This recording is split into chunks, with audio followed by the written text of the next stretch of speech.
How avoidants react when they lose the right person? It's easy to assume that avoidant people move on quickly, that they walk away from relationships without a second thought. On the surface, they seem calm, even cold when things end. No desperate texts, no dramatic pleas, no emotional breakdowns, just silence. And that silence convinces you they never cared in the first place. But here's what most people don't realize. Avoidants often react the strongest when they lose the right person, but they do it quietly, slowly, and sometimes too late to fix what's broken. Their reaction is hidden beneath pride, confusion, and emotional paralysis. But make no mistake, when they lose someone who truly saw them, understood them, and still stayed, it shakes something deep inside them. At first, their reaction is denial. They tell themselves they're fine. They convince themselves they needed space anyway, that losing you was necessary.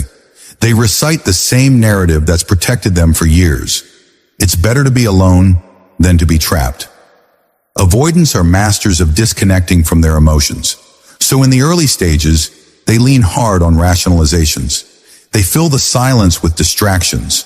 They bury the grief beneath work, routine, casual flings, or isolation. They may even act relieved, as if they dodged a bullet. But deep down, something begins to stir, because losing the right person isn't like losing just anyone. There's an emotional signature that lingers long after you're gone. Avoidants usually don't feel the full weight of the loss right away. Their emotional processing is slow and delayed. It might take weeks, months, or even years before they confront what they lost. But the signs show up subtly. Maybe they find themselves checking your social media at 1 a.m., wondering if you've moved on. Maybe a song reminds them of you, and they feel something. Not enough to reach out, but enough to stir discomfort. They might even try to recreate the connection with someone new, only to realize the bond doesn't compare. And this is where it begins to hit them. They didn't just lose someone, they lost someone rare. You see, avoidants don't often let people in.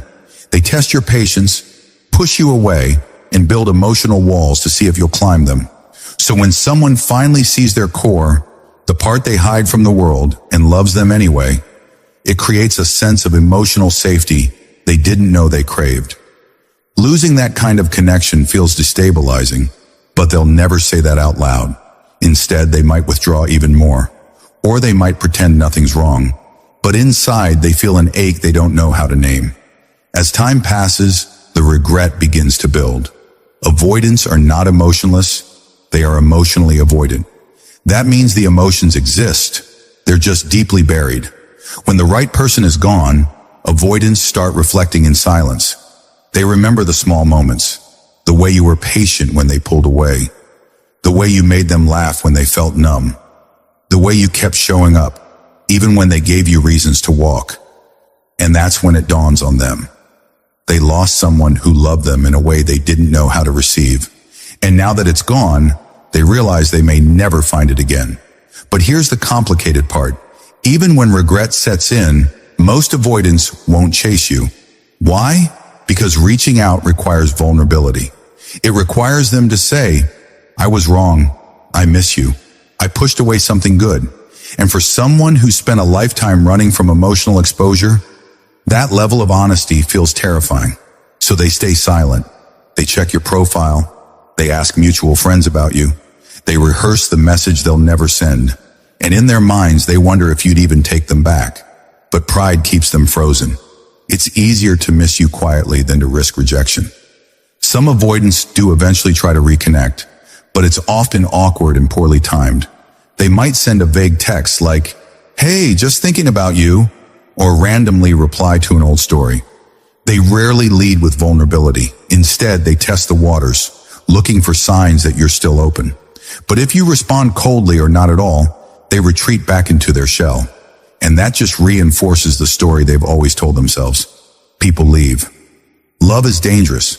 It's better to stay distant. What they don't see is that they played a role in the loss. That love didn't leave, they pushed it away.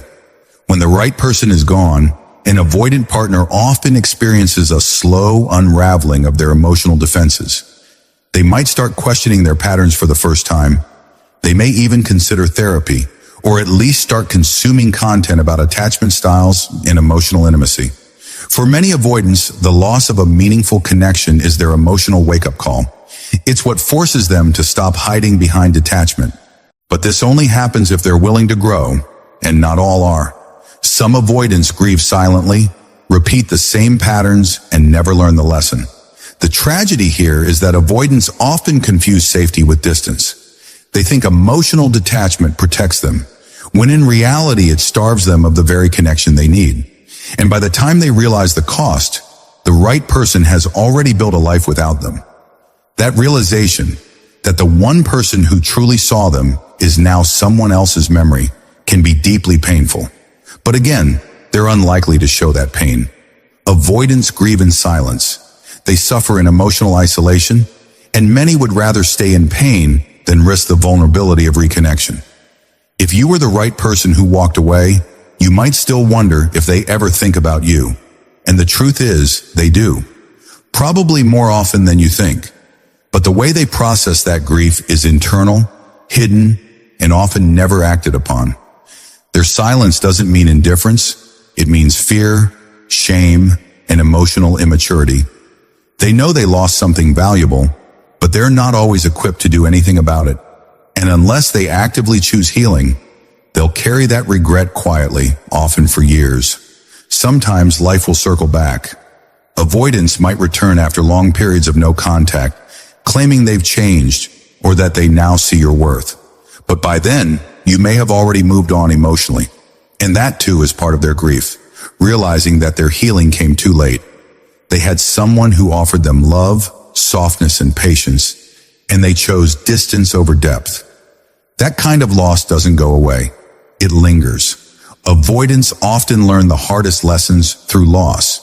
They don't understand what they had until it's no longer available, and even then, they struggle to face the pain fully. But for some, losing the right person becomes the turning point. The moment that forces them to confront the fear that's ruled their relationships for years. Whether they grow from it or not depends on them. But one thing is certain, the right person leaves a mark no silence can erase.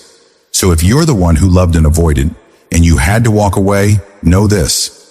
Your presence mattered more than their reaction will ever show. You were not forgettable. You were not replaceable.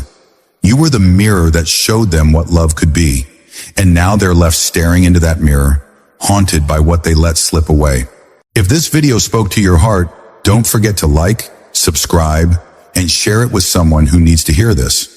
Healing from avoidant dynamics isn't easy, but you're not alone, and your love was never